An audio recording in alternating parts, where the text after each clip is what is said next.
बिस्मिल्लाहिर्रहमानिर्रहीम। आप सबको अस्सलाम वालेकुम। आज जिस फ्रेगरेंस के बारे में हम बात करेंगे ये थॉमस कोस्माला ब्रांड की है। और थॉमस कोस्माला ब्रांड का जो सबसे ज़्यादा पॉपुलर फ्रेगरेंस है वो थॉमस कोस्माला नंबर 4 है, अप्रैज़ लमोर। ये आप देख सकते हैं थॉमस कोस्माला की और बहुत सारी फ्रेगरेंसेज आई हैं 1 से लेकर 11 तक। फिर इनकी एक अरेबिक सीरीज़ आई थी जिसके ऊपर यहाँ पे ब्लैक स्टिकर हुआ करता था, लेकिन जो इनकी सबसे ज़्यादा फेमस हुई वो हुई इनकी अप्रैल अमोर नंबर 4। और उसके बाद ये अप्रैल अमोर नंबर 10। ये आप देख सकते हैं। इसका रिव्यू मेरे ख्याल में मैंने अपने चैनल पर ऑलरेडी डाला हुआ है, लेकिन इसका रिव्यू तो मैंने 100% श्योर इस चैनल पर डाला हुआ है अप्रैल अमोर नंबर 4 का। अच्छा, ये कंसंट्रेशन थी उदय पफा। ये आप देख सकते हैं थॉमस कोस्माला पेरिस नंबर 4 अप्रैल अमोर उदय पफा कंसंट्रेशन। और ये 250 ml की बॉटल है, बड़ी बॉटल है। लेकिन रिसेंटली इन्होंने एक फ्रेगरेंस लॉन्च की थॉमस कोस्माला नंबर 4 एलिक्सर दे परफा।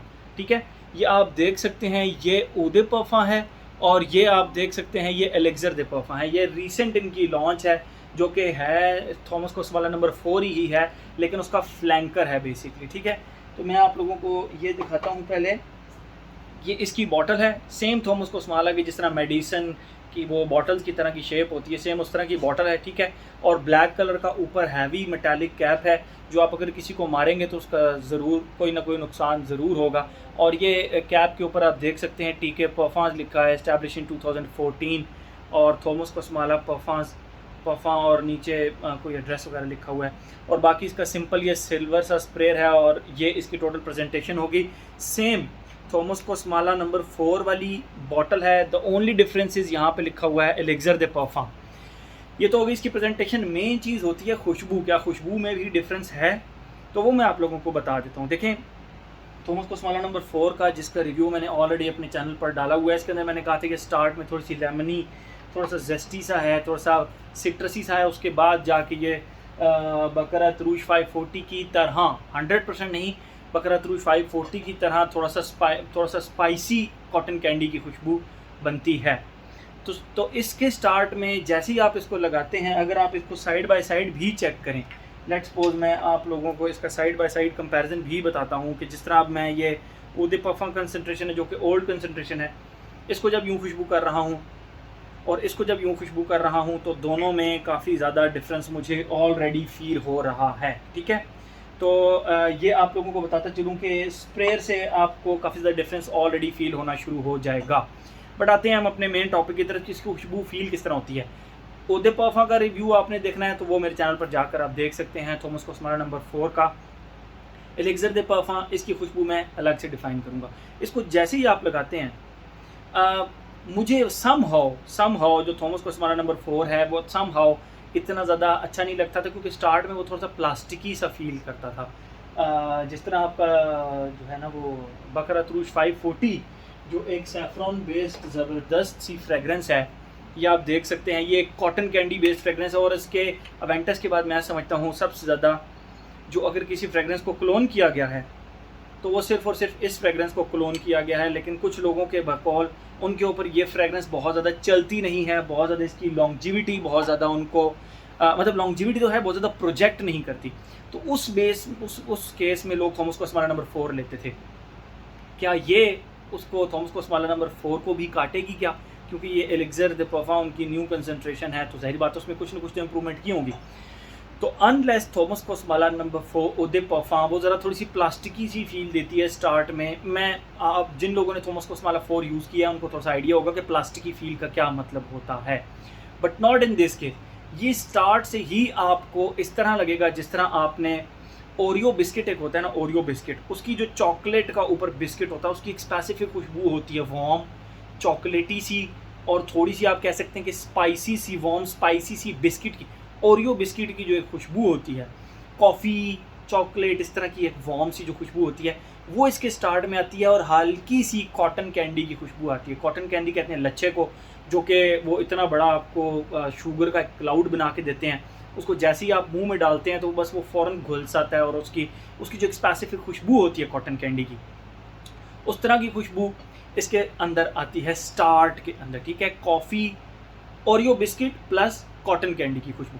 लेकिन सेकंड फेज़ के अंदर इसके कॉटन कैंडी जो है उसमें इस तरह फील होता है जिस तरह थोड़े से गरम मसाले आपने ऐड किए हुए हैं, यानी उसका भी थोड़ा सा इंटेंस वर्जन है। थॉमस कोसमाला नंबर 4 का भी थोड़ा सा इंटेंस वर्जन आप करते हैं, थोड़ी सी इंटेंसिटी इसमें ज़्यादा फील होती है आप, ठीक है। ये थोड़ा ज़्यादा डार्क है, थोड़ा सा ज़्यादा उस जिस तरह बकरा तरूज 540 और बकरा तरूज 540 एक्सट्रेक्टिव परफा में एक थोड़ा सा डिफरेंस आता है ना, सेम वो डिफरेंस इसमें और इसमें आता है। ये थोड़ा सा ज़्यादा डार्कर, ज़रा थोड़ा सा ज़्यादा डीपर और थोड़ा सा डेंसर वर्जन है उसका, लेकिन स्टार्ट में ये प्लास्टिक की फील बिल्कुल नहीं देता। और बस इसकी खुशबू फिर इसी तरह है, स्टार्ट में Oreo biscuit plus cotton candy और बाद में कॉटन कैंडी प्लस स्पाइसेस कौन सी, गरम मसाला हो गया, थोड़ा सा ज़ीरे की खुशबू हो गई, तो इस तरह की खुशबू इसके अंदर से फिर आती है कॉटन कैंडी के साथ। इसमें प्योर कॉटन कैंडी की खुशबू है, इसके अंदर वो खुशबू नहीं आती, मतलब स्पाइसेस की खुशबू नहीं आती, इसमें सिर्फ और सिर्फ एक प्योरेस्ट कॉटन कैंडी की खुशबू आपको आती रहती है, जबकि इसमें स्पाइसेस साथ इंक्लूडेड हैं इवन उसके अंदर भी, लेकिन थोड़ा ज़्यादा डेंसर और थोड़ा सा ज़्यादा डिफरेंट है। अब इसके बारे में, परफ्यूम के बारे में लोग कहते थे, मैंने थॉमस कोसमाला नंबर 4 का रिव्यू बनाया, बहुत सारे लोग कहते थे दिल भाई इसमें 2 वेरिएंट्स आते हैं, एक मेड इन फ्रांस आता है और एक मेड इन इंग्लैंड आता है। मेरे पास बहरहाल मेड इन इंग्लैंड का वेरिएंट है, ये आप देख सकते हैं यहाँ पे लिखा हुआ है मेड इन इंग्लैंड। मुझे नहीं पता कि जो फ्रांस में और इंग्लैंड में क्या इतना ज़्यादा डिफरेंस है, मुझे नहीं पता। मुझ पे तो थॉमस कोसमाला नंबर 4 चलता है और बेहिसाब किस्म का चलता है। बट इस केस में मैं आप लोगों को बताता चलूँ, ये भी मेरे पास मेड इन इंग्लैंड वेरिएंट है। अगर आप इसके नीचे यहाँ पे देख सकते हैं, बॉटम में यहाँ पे लिखा हुआ है मेड इन इंग्लैंड, तो इसकी भी परफॉर्मेंस मुझे, चलें वो आगे चल के बात करते हैं। तो खुशबू मैंने आप लोगों को डिफाइन कर दी, अपने पैटर्न की तरफ आते हैं। Age, gender, longevity, projection, weather और ओकेजन। एज की अगर हम बात करें, मैं ये उसके बाद ये भी बात करूँगा कि क्या आया आपको एलेक्सर दे परफॉर्म लेना चाहिए या ओ दे परफॉर्म लेना चाहिए, ठीक है, ये भी मैं इसके बारे में आपको बताऊँगा। खैर बात करें अगर हम एज की, तो मेरे ख्याल में हर एज का बंदा इसको लगा सकता है, ये यंगस्टर्स को बहुत ज़्यादा पसंद आती है। मैंने ये फ्रेगरेंस लगाई, मैंने अपने दोस्तों को लगाई, मुझे बहुत सारे दोस्तों ने कहा दी भाई ये बॉटल हमें दे दें, तो क्योंकि ये पार्सल बेसिकली मुझे वकास अहमद से मिल रहा था, ये आप देख सकते हैं, तो उसने कुछ डिकेंट्स वगैरह इसमें से दिए, तो मुझे इसका पार्सल मिल रहा था, तो मुझे अच्छा लगा, मैंने उठा लिया, ठीक है। लेकिन अब मैं कहता हूँ कि बहुत अच्छा किया मैंने उठा लिया था टाइम के ऊपर। ओके, तो ये तो हो गया इसका एज, हर एज का बंदा लगा सकता है, ये हर किसी को पसंद आने वाली चीज़ है। जेंडर, मेल फीमेल दोनों लगा सकते हैं, ऐसा नहीं है कि ये यूनिसेक्स टाइप फ्रेगरेंस है, ये मैस्कुलिन साइड पे ज़्यादा लीन करती है। लेकिन अगर किसी फीमेल ने ये लगाई हो तो आपको बिल्कुल बुरा नहीं लगेगा कि इन्होंने कोई मैस्कुलिन किस्म की फ्रेगरेंस लगाई हो। It's that kind of magical type fragrance, ठीक है।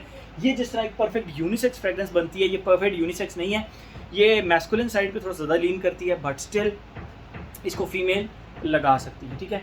एज हो गया, जेंडर हो गया, लॉन्जिविटी प्रोजेक्शन की अगर हम बात करें, भाई मुझे दूसरे दिन भी अपने कपड़ों से इसकी खुशबू आ रही थी। मैंने इसको ट्राई करने के लिए एक स्प्रे यहाँ पर किया था और एक स्प्रे यहाँ पे, और मेरा ख्याल है कि वो इनफ हो गए थे, इनफ। इससे ज़्यादा स्प्रेज मतलब मुझे तो नहीं समझ आई कि लोग 3 से 4 स्प्रेज के कैसे कर सकते हैं, इसके 2 स्प्रेज बहुत हैं, ठीक है। एज हो गया, और प्रोजेक्शन 5, अच्छा पहला आधा घंटा, अच्छा अमूमन इस तरह होता है, मेरे साथ इस तरह होता है कि मैं कोई भी फ्रेगरेंस के साथ काम हो रहा है तो थोड़ा सा अगर आपको आवाज़ आए उसकी, तो कोई ऐसे जिस तरह का बर्दाश्त करिए मेरे साथ। अच्छा अमूमन इस तरह होता है मेरे साथ, मैं अपने रिव्यूज़ में बताता रहता हूँ कि मैं कोई भी फ्रेगरेंस लगाता हूँ, पहला आधा घंटा इस तरह फील होता है जिस तरह इसकी खुशबू बिल्कुल आ ही नहीं रही या प्रोजेक्ट ही नहीं कर रही। उसके बाद उसकी प्रोजेक्शन और उसकी लास्टिंग फिर जो है ना, वो फिर एक बॉम्ब की तरह वो प्रोजेक्ट करना शुरू करती है। Same is the case in this fragrance. पहला आधा घंटा मुझे लगा मैंने कुछ लगाया ही नहीं है, आधे घंटे के बाद जब ये थोड़ा सा इसको ऑक्सीडाइज हुई, ज़रा सा हवा में फैली, तो उसके बाद भाई इसने प्रोजेक्ट करना स्टार्ट किया और 4 घंटे लगातार इसने प्रोजेक्शन मुझे दी। और लॉन्जिविटी मैंने आप लोगों को बता दिया कि दूसरे दिन भी मुझे इसकी खुशबू कपड़ों से आ रही थी। तो लॉन्जिविटी प्रोजेक्शन का तो इसमें प्रॉब्लम ही कोई नहीं है ना, ठीक है। मेड इन इंग्लैंड वेरिएंट की बात कर रहा हूँ मैं, मेरे ख्याल में लोगों को प्रॉब्लम भी मेड इन इंग्लैंड वेरिएंट से है कि ये चलता नहीं है, लेकिन ये एलेक्सर दे परफॉर्म है ही मेड इन इंग्लैंड, तो इसका इस तरह का कोई प्रॉब्लम नहीं, ठीक है। एज हो गया, जेंडर हो गया, लॉन्जिविटी प्रोजेक्शन हो गया। वेदर और ओकेजन की बात करें तो इसको हर सीज़न में लगाया जा सकता है, लेकिन फॉल एंड विंटर में मैं ज़्यादा रिकमेंड करूँगा, क्योंकि ये वार्म स्पाइसी सी फ्रेगरेंस है, गर्मियों में आपको थोड़ा सा तंग कर सकती है, ठीक है। और अगर हम बात करें ओकेजन की, ऑफिस फ्रेगरेंस है, स्कूल कॉलेज यूनिवर्सिटी की फ्रेगरेंस है, लेडीज़ तो इसको किसी भी स्पेसिफिक फंक्शन पे भी लगा सकती हैं, ठीक है। तो ऐसे जिस तरह का कोई प्रॉब्लम नहीं। अब अगर आप लोग मुझसे कहें कि इन दोनों में से मैं कौन सा रिकमेंड करूँगा, मेरी पर्सनल चॉइस कौन सी है, मुझे ये जो पहले आया था ओदे पफा, ये थोड़ा सा प्लास्टिकी लगता है, ठीक है, थोड़ा सा प्लास्टिकी लगता है स्टार्ट के अंदर, बाद में थोड़ा सा सेटल हो जाता है, लेकिन स्टार्ट में जो मुझे प्रॉपर प्लास्टिकी सी ये खुशबू आती है। लेकिन स्टिल इसके अंदर लोग कहते हैं कि ये रिस्की है, चल गया तो चांद तक, ना चला तो शाम तक, मतलब ये चल जाए आप पर तो वेरिएंट्स पे, मुझ पे तो आज तक इस तरह का कोई प्रॉब्लम नहीं आया।